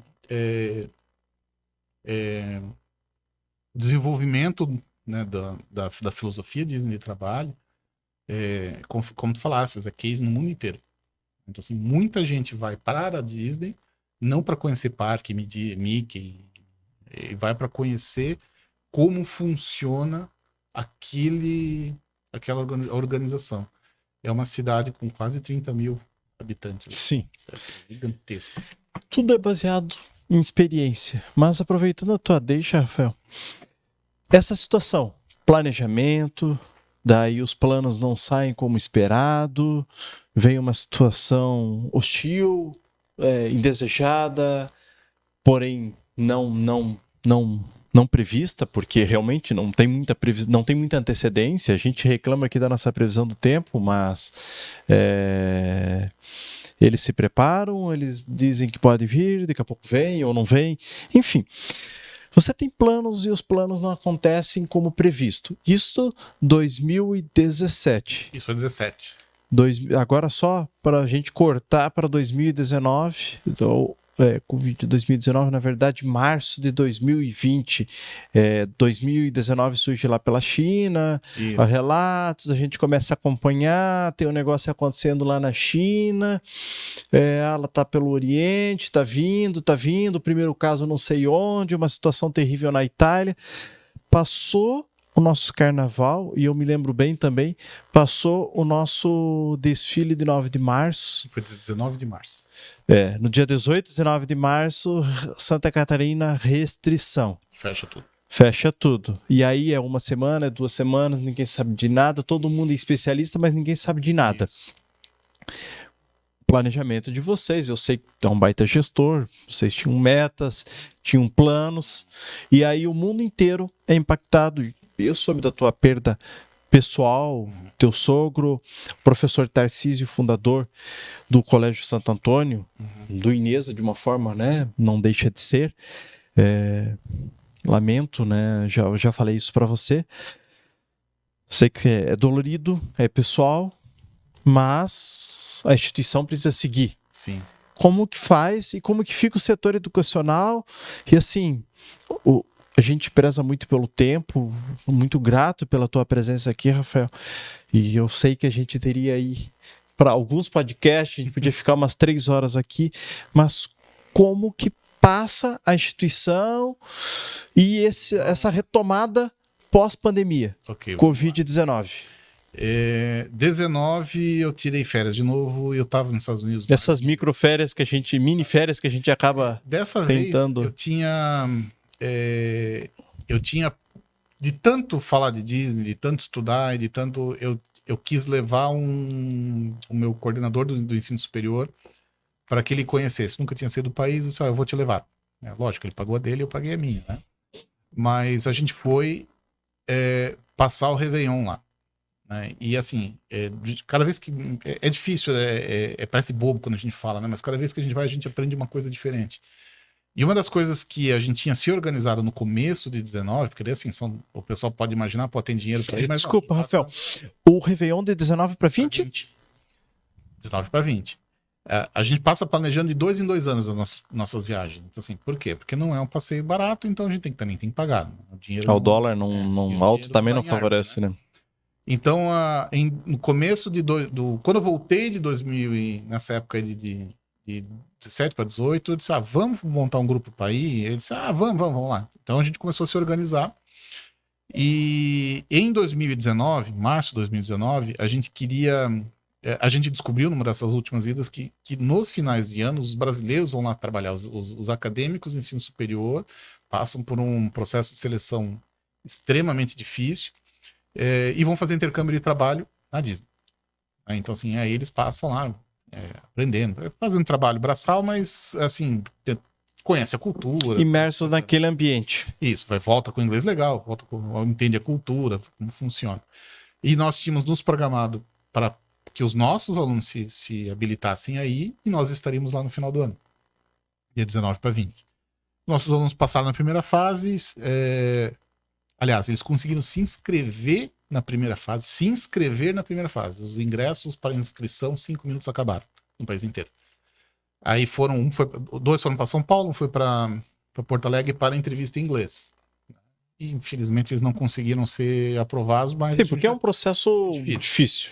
E a gente já estava com tudo organizado, sabe? Vamos nós, independente de não ter os alunos. E aí, dia 12, 13, eu não lembro agora, a gente voltou. Eu voltei mal dos Estados Unidos. Mas mal. Passando mal, assim, de ponto de assim, olha, me deixem aqui porque eu não tô legal. Com a pneumonia acontecendo, eu disse, olha, eu acho que eu sou paciente zero de Covid do país. Fiz o exame e não deu nada. Mas assim, meu tamanho, nunca peguei doença. Mas voltamos. E a gente tinha feito um planejamento para 2020. Ia começar o curso de engenharia. Nós iríamos começar a construção da unidade administrativa, do prédio de expansão da instituição. Nós já tínhamos feito captação de recurso junto com as cooperativas, né? Então, cooperativa de crédito. A gente já estava todo preparado para dar uma entrada, e 2020 tinha sido um bom ano. Assim, a gente tinha entrado com... o curso de engenharia entrou com 45 alunos, a nossa meta era 40. Né? Então, assim, tinha começado bem o ano. E aí veio vindo, a gente começou esse burburinho, Estados Unidos, Itália, acho que foi aqui em Santa Catarina, acho que foi em Criciúma, se não me engano, o primeiro caso. Né? E aí veio, conforme aquela coisa foi se intensificando, e aí a gente volta. Eu comecei, junto com a professora Elisa, olha, nós vamos montar a nossa estratégia de atuação frente ao que vai acontecer da Covid, porque esse negócio não vai ser simples. Enquanto todo mundo tava naquela de tipo, vou fechar uma semaninha, não, eu já tô, olha, professora Elisa, é até setembro. Então a gente já começou a se preparar para setembro. Que seriam 6 meses ali. Seriam 6 meses. Mas falar em 6 meses era um absurdo, ninguém imaginava, né? Era extremamente cauteloso pensar dessa forma. E aí, quando começou, a primeira coisa que eu lembro, quando eu falei para eles, nós demos férias para todos os profissionais entrarem em férias. Até como forma de preservar o emprego. Sim, e até porque assim, a gente sabia que se fosse pouco tempo, a gente teria que repor essas aulas que não aconteceriam Exato. em março. Então tá, se a gente der as férias que a gente costuma dar no meio do ano, a gente consegue empurrar 2 semanas o calendário escolar para frente. Se durar 2 semanas, beleza, a gente cumpre lá em Tá tudo julho as certo. aulas, a gente vai tudo certo. E aí a gente começou a observar, e essa foi a grande dificuldade. O governo também não sabia o que fazer. Então todo dia a gente se reunia das 4h30 junto com os gestores da instituição e disse, olha, o que aconteceu ontem, o que está acontecendo hoje, qual é a regulamentação que está saindo, tá? Porque a gente precisa informar as famílias quais são os passos que a escola vai dar. Quando fechou dia 19 de março, lembro bem, foi dia 19 de março, a gente precisava ter uma estrutura mínima, que hoje é fácil, a gente, né? Ficou fácil, mas na época, tá, como é que nós vamos fazer para dar essas aulas? E a primeira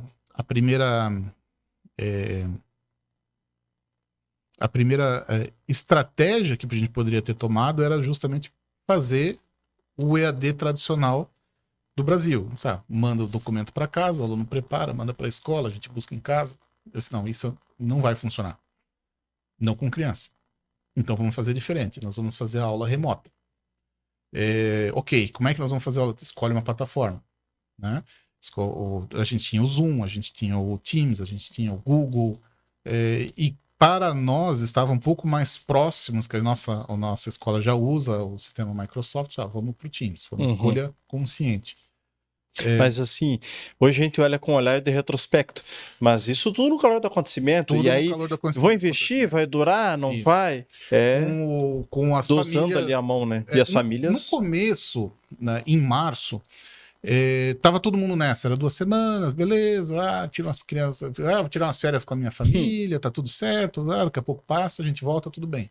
Mas esse não era o nosso planejamento, né? A gente já estava trabalhando por pior. E eu lembro que uma das reuniões eu falei com todo mundo, assim, pessoal, o que vocês vão comprar para ter em casa? Então comprem lá 2 bujão de água, assim, a experiência que eu passei de entrar no supermercado, do tamanho do Walmart, no tamanho do Big que a gente tem aqui em Joinville, de outros aqui, e não ter nada nas prateleiras. Eu disse, olha, se isso vier a acontecer no Brasil, que o meu grande medo era desabastecimento de alimento e de água. Como a gente teve, por exemplo, no greve dos caminhoneiros. Por exemplo. Então, assim, comprem bujão de água, aquelas bombonas de 20 litros, guarde. Se é pior hipótese, jogar fora. Sim. Né? Mas compre. Então, eu lembro que essa foi uma das primeiras coisas que eu comentei com o pessoal. E aí a gente começou, isso também eu lembro, dia 19 ou dia 20, eu lembro, de março. Eu tive que ir na escola. Porque a escola estava toda fechada, precisava preparar estrutura, internet. E eu lembro de passar, né, eu moro perto da rua João Colim, e até lá passar algumas avenidas. Não tinha absolutamente ninguém na rua. Era cena... É inacreditável, né? Era cena de Walking Dead mesmo. Então, assim, a gente foi lá, o meu gestor de TI foi também, a gente preparou todos os computadores e a gente começou a trabalhar de casa. Então, agora tu imagina, Mira, são 2.000 alunos, cada um na faixa de 6, 7 disciplinas, para tu fazer a matrícula de praticamente 130 mil, não lembro, eram 130 mil matrículas que a gente precisava fazer. Sim, porque tu vai por disciplina. E juntar cada... grade, professor... Isso. O presencial já não é fácil que vocês possuem experiência, que as outras instituições, aí muda. E aí, o que falou bem alto nesse ponto era a minha engenharia. Imagina, planejamento. E o conhecimento que eu tinha da área de informática. Então, assim, eu e o Décio, que é da área do TI, a gente conseguiu entregar isso tudo. Então, e dia 6 de abril, que era 2 semanas... Menos de um mês. Não, 15 dias, né? 6 de abril, isso. Retomou Educação Infantil, Fundamental 1, Fundamental 2. Uma das primeiras, provavelmente. Não sei se é a primeira, mas, assim, eu tenho certeza que antes da gente, ninguém foi. Eu acho que foram mais ao mesmo tempo. A aula, a gente treinou nessas 2 semanas o pessoal a usar a ferramenta do jeito que dava. Liga aí, abaixa isso aqui, agora, entrou, então tá, então espera aí que eu vou chamar o resto. Um por um, né? E uma decisão que a gente tomou foi pegar todos os funcionários, porque assim, teve escola que não aguentou, teve que demitir. né? Sim, muitos setores foram impactados, A educação mas a foi muito, educacional, né? Principalmente a educação infantil, que não é obrigatório. Não é idade obrigatória. Então, assim, e não faz sentido. Como é que tu vai pegar uma criança de 3 anos de idade, botar na frente do computador e assistir a professora do outro lado se ela não sabe nem ligar o computador? Assim, realmente não fazia sentido. Só que o que a gente fez? Nós realocamos essas professoras, porque daí as famílias começaram a desligar também. Né? Sim, todo mundo. Cancelar a matrícula. Para a instituição foi difícil, como para todas foram, mas fazia sentido, né? Teve muita gente que teve que contratar babá para poder cuidar do filho. A gente sabe o que as famílias passaram também. Então, o que a gente fez? A gente pegou essas professoras da educação infantil e mais os auxiliares dela e colocamos para auxiliar os outros áreas de ensino. Então, tinha sempre 2 pessoas na sala. Tinha o professor e mais um auxiliar. E, às vezes, o auxiliar era um outro professor. E, para não demiti-lo, a gente fez essa realocação. Então, durante os primeiros meses ali da pandemia, a gente conseguiu fazer coisas muito legais, né, usando a plataforma. Depois a gente... eu não lembro exatamente, acho que foi o professor de matemática. Já viu o designer com aquelas mesinhas de Sim, é mesa. Sim. Eu não lembro quem, tá? Eu acho que foi a professora Elisa, não lembro. Cara, esse negócio aí para dar aula de matemática é legal. Porque você vai... Para aula de matemática foi o próprio professor. O professor ele começou a dar aula, em vez de botar no quadro ou botar no computador, ele começou a fazer os desenhos dele. A gente comprou 13, 14, não lembro. E aí a gente percebeu, pera lá, essa mesa digitalizadora serve também para o professor de primeiro ano do fundamental ensinar as crianças a escrever. O O a gente faz assim, né? Então, coisas muito legais aconteceram na pandemia. E aí a dificuldade era o poder público não aliviou em nenhum momento. Não. Né? Todos os impostos a gente continuou pagando.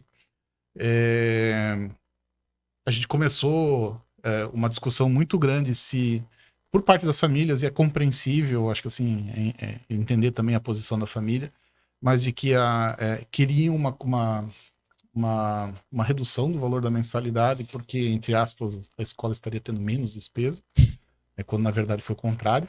Mas a conta de luz diminuiu porque os alunos não estão lá. Beleza, conta de luz, sim. Né? Mas e toda a estrutura que a gente teve que montar para aumentar link de internet, plataforma. E os custos como um todo, né, Rafael? Investimento. Tudo começou a ficar mais caro. A gente tá com uma inflação aí pesada até hoje. Então, e o nosso maior medo também era do próprio judiciário. Por quê? Porque começou a pipocar pequenas ações pelo país, né, obrigando uma diminuição flat nas mensalidades. Não sei se tu lembra disso. Lembro, a gente acompanhou. Teve um juiz do Ceará, não lembro agora, no Nordeste, ele, professor de universidade pública, dizendo que o maior custo cara, isso na decisão dele. Decisão. Dizendo que o maior custo de uma escola é energia elétrica. Aí, assim, porque o professor é barato, né? Só para quem não valoriza a educação, né? Talvez ele se sinta barato, não sei.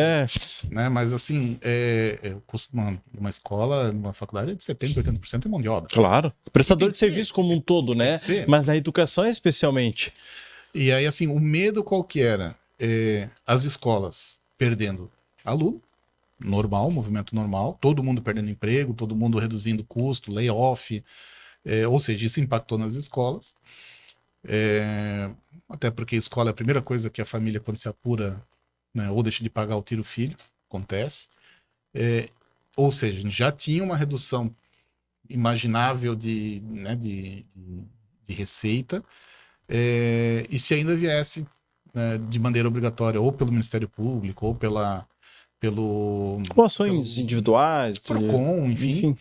Né, e tinha alguns PROCONs pedindo 30% de desconto para todo mundo. Que empresa que hoje reduz 30% a receita? Teria que se trabalhar com uma margem muito alta para isso, e é difícil. A escola não trabalha. Né? E aí o que aconteceu?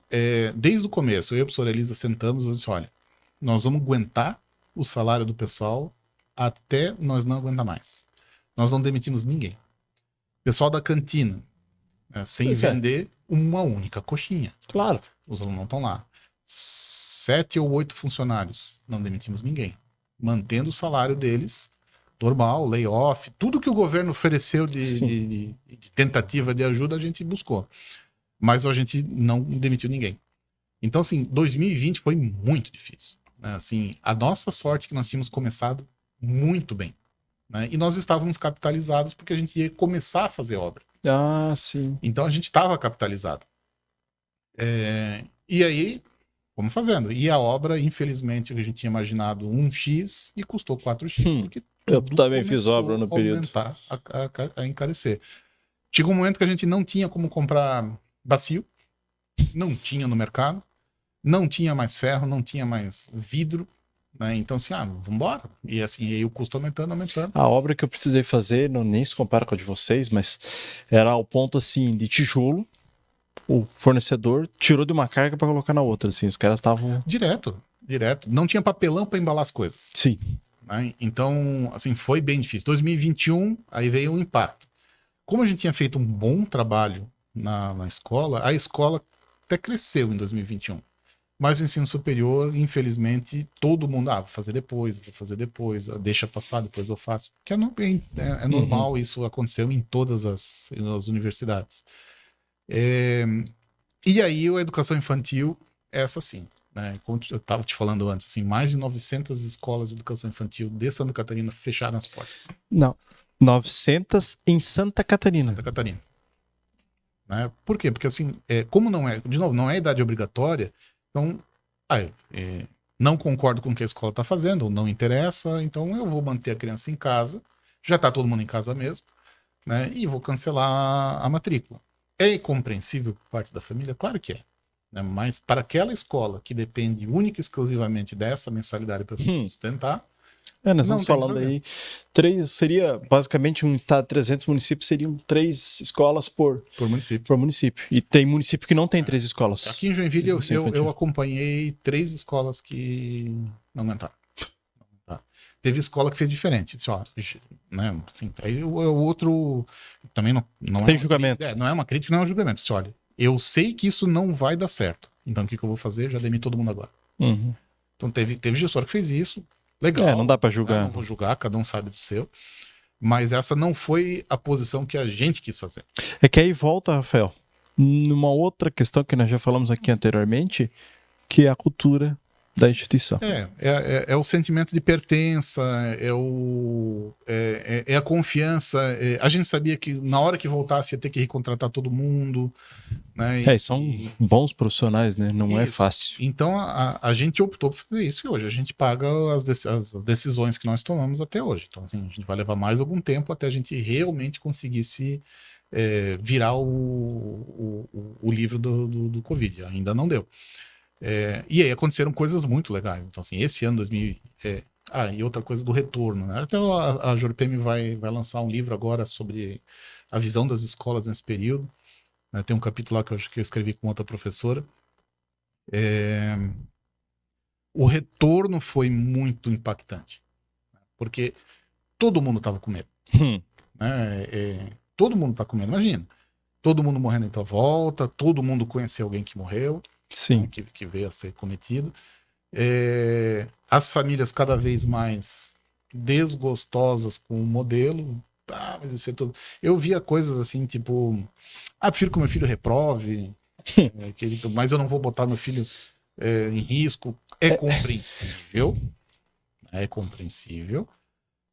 Mas a gente viu coisas assim horrorosas. Né? Ouvimos coisas horrorosas, até pessoalmente, assim, coisas bem, bem, bem difíceis. Mas as escolas de Joinville também foram as primeiras a voltar. Sim. Nós voltamos em 2020. Novembro de 2020 Sim. voltou. Né? Não sei se lembra de carreata, ir em Florianópolis, pedir audiência com o governador. Com o grupo gestor que tinha. Tem. Né, teve grupos de pais que se formaram para pedir a volta às aulas.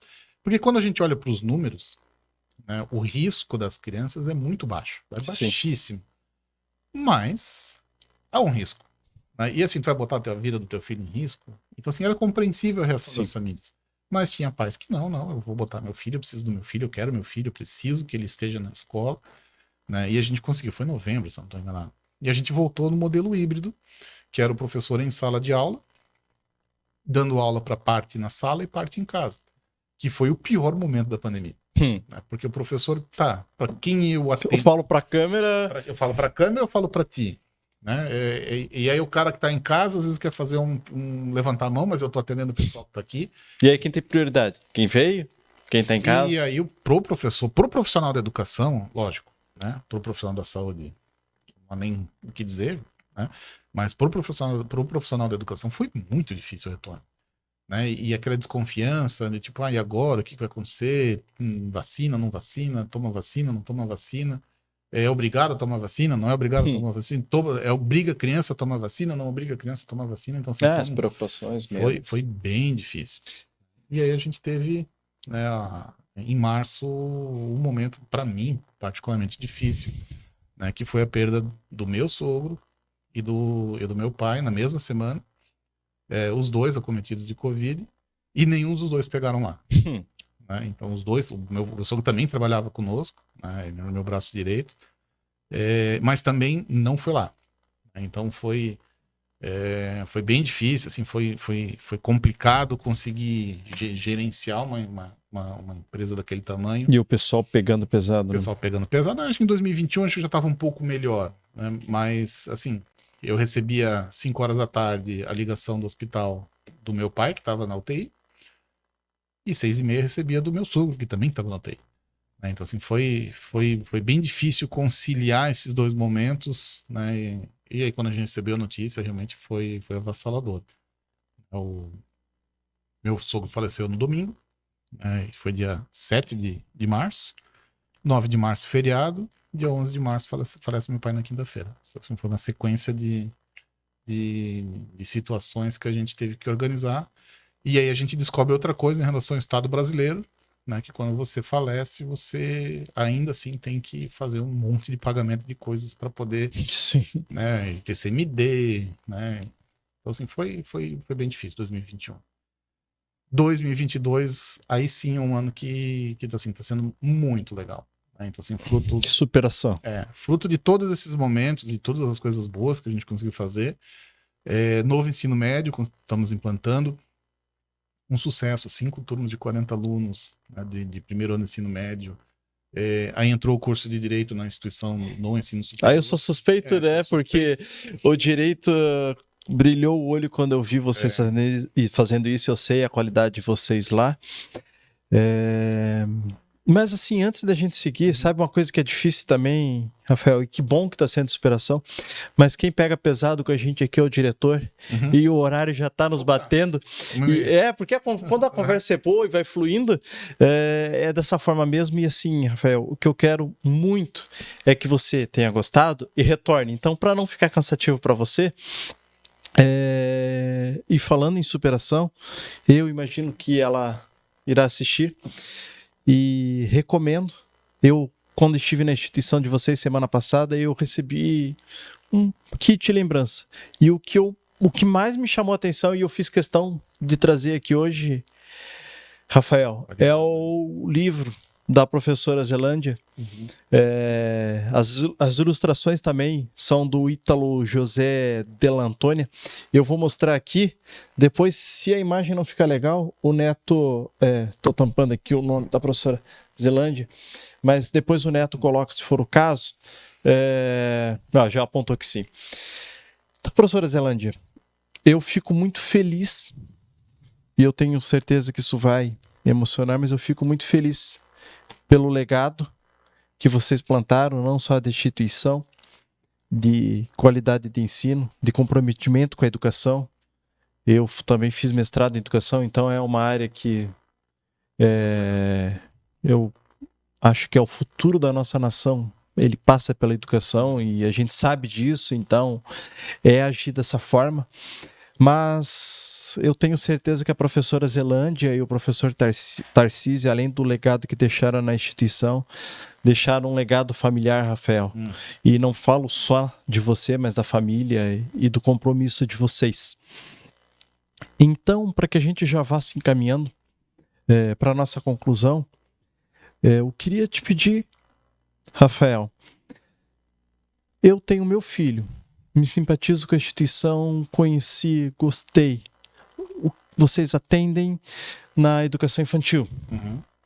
A educação fundamental, os cursos que vocês possuem no ensino superior e também a pós-graduação? Sim.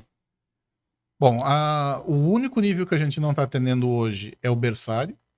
Né? Nós não temos O berçário ele vai de que período? 6 anos, 6 meses até 2 aninhos, em 1 ano e pouquinho. Então tá, passou dos 2 anos Isso, ali. a gente já começa a atender no maternal A, B, e aí vai. Né? Então, e o estrito senso também não, mestrado, doutorado também, Sim. ainda não. Mas são muitas. Nós temos mestrado na Univille. Na Univille, na UDESC, É. e acho que a Sociesc tem também. Exatamente, Doutorado, algumas áreas. Eu não tenho certeza, a Univille tem, o UDESC tem. São 2 cursos apenas, eu acho que pela questão de ser universidade, até eu acho que é pré-requisito para eles, é obrigatório. Então, assim, mas é o pacote completo, basicamente, lá no Inesa. Gente, hoje, quem tiver interesse em conhecer a instituição, a gente convida que vão, assim, a gente tem uma equipe só para atender o pai que está chegando. A gente separou, então, a equipe que trabalha com o aluno que está lá é uma, e a gente tem a equipe que faz o atendimento para explicar como funciona, como é que é o processo pedagógico da instituição, né? É só ligar lá e marcar, né, com a Joyce, com a equipe dela. A gente tem a equipe que explica o ensino superior e todas as oportunidades de bolsa de estudo que a gente tem, programas do governo que auxiliam também. O curso de Direito, por exemplo, que começou esse ano, começou com 2 turmas cheias, para nós ser uma boa surpresa. O valor do curso é R$ 1.200, né, mas a gente está com muitas propostas de bolsa a R$ 600. Né? Então, assim, hoje, quem entrar hoje no curso de Direito são poucas vagas, só, a gente só tem mais 10 vagas. Mas não é EAD nesse valor, é presencial. É presencial de segunda a sexta. Né? Então, hoje o aluno consegue uma bolsa de 50% do curso todo, vai fazer o curso de Direito por R$ 600. Então, assim, é muito arrojado. A gente consegue fazer isso pelo fato da nossa instituição ser muito enxuta. Sim. Né? Então, assim, diferente de uma grande universidade que tem que manter o curso de mestrado, doutorado, que não são cursos que muitas vezes são deficitários, né? São deficitários. Né? E mais toda uma estrutura muito grande, a gente consegue fazer. E o curso de Direito, tu deve ter tido a oportunidade de ler o projeto pedagógico, ele é um curso que promete ser muito bom. Né? A gente está mirando aí uma aprovação no exame de ordem relativamente bom, vai depender muito do aluno, né? Claro. É o aluno que diz o que vai fazer, a gente pode querer, mas se o aluno não quiser, não tem jeito. Mas a gente quer fazer um curso bem legal, assim como de engenharia, curso de pedagogia considerado o melhor do estado.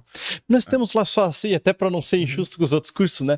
Nós temos inicialmente, até por ordem de criação, Rafael. Vamos lá, começou com a administração.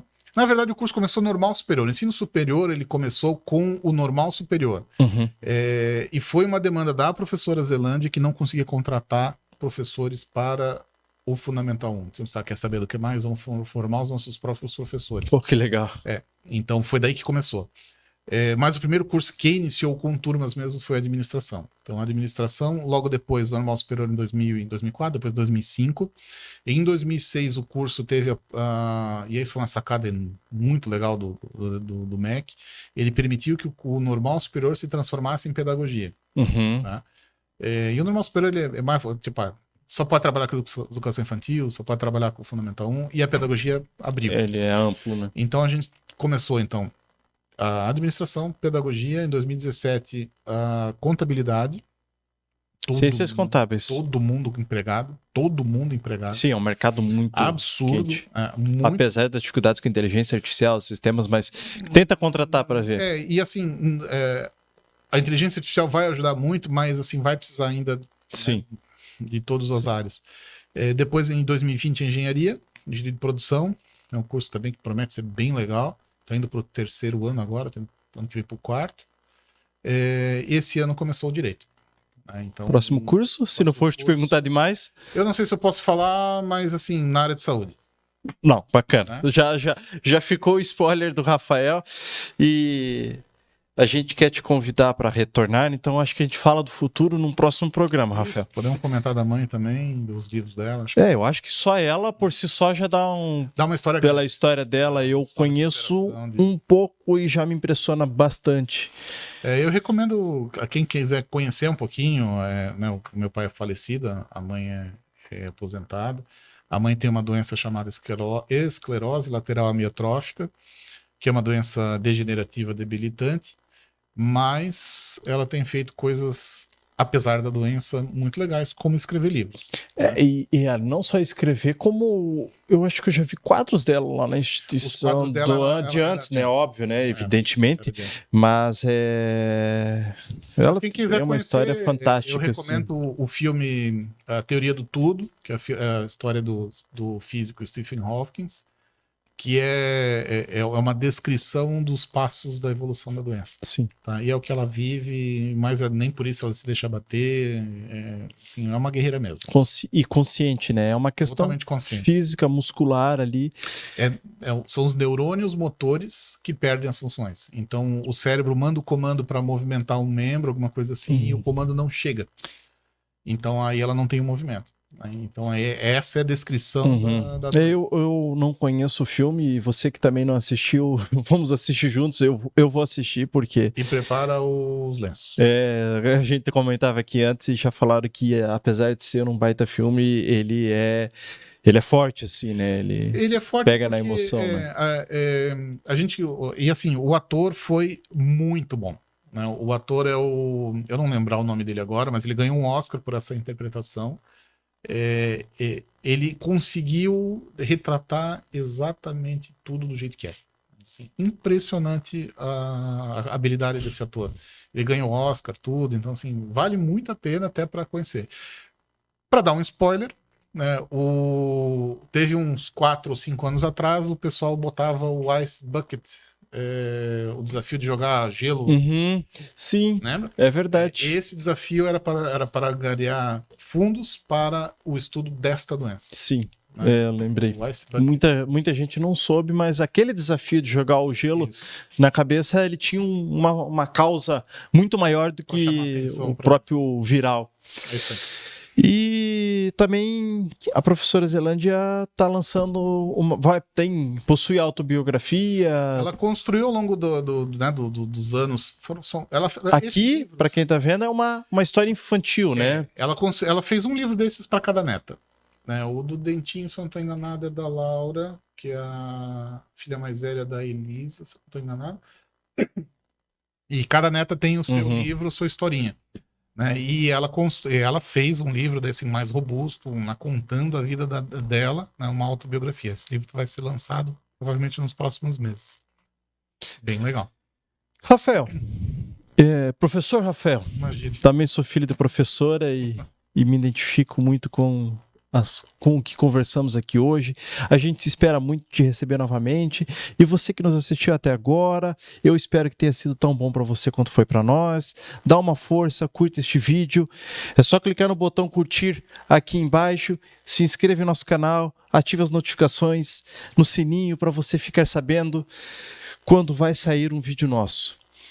Como nunca te pedimos nada, só vamos te fazer um pedido. Siga as nossas redes sociais pelo @podville e compartilhe com todo mundo. Mostre que você gostou. Isso vai tornar cada vez melhor o nosso Podville, o seu podcast preferido.